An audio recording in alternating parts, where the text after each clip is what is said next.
The psychology of financial freedom. Why side hustles hook men in their 30s. Most people think side hustles are about money. And yes, money matters. But for many men in their late 20s and 30s, side hustles aren't just a financial decision. They're psychological. They represent control, identity, and a way to feel like life is moving forward again.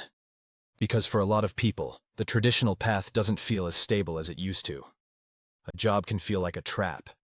Not because it's bad, but because it's limiting. You can work hard, do everything right, and still feel like you're falling behind. When that happens, a side hustle becomes more than extra income.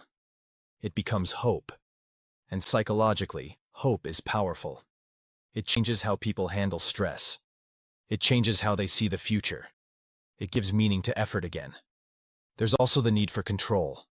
Modern life can feel unpredictable. Costs rise. Goals move further away. And it becomes harder to feel secure. So the brain starts looking for something it can influence directly. A side hustle feels like something you can build.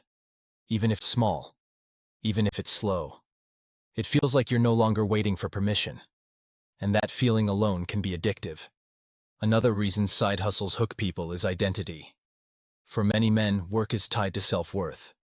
Not always consciously, but deeply.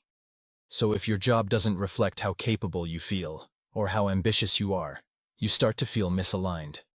A side hustle can restore that alignment. It becomes a private proof of competence. Something you can point to and say, I'm building something. I'm not stuck. Even if nobody else sees it yet. There's also a hidden emotional driver here. Time pressure. In your 30s, the future feels closer.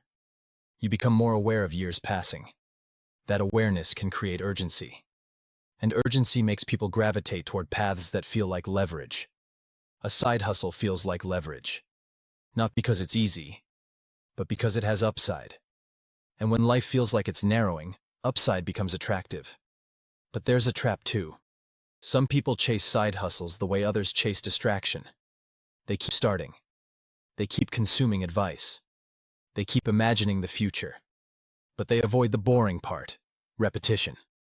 And the psychological difference between people who succeed and people who don't often comes down to this. Can you tolerate boredom without quitting? Can you keep going when it stops feeling exciting? Because most progress looks dull in the moment. And the brain hates dull. It wants novelty. It wants quick reward. So the real side hustle is often learning how to outlast your own need for stimulation. In the end, side hustles aren't just about money. They're about what money represents psychologically. Safety, freedom, status, options. And for many men, they represent something even deeper, the belief that the future can be different. And sometimes that belief is exactly what someone needs to become consistent again.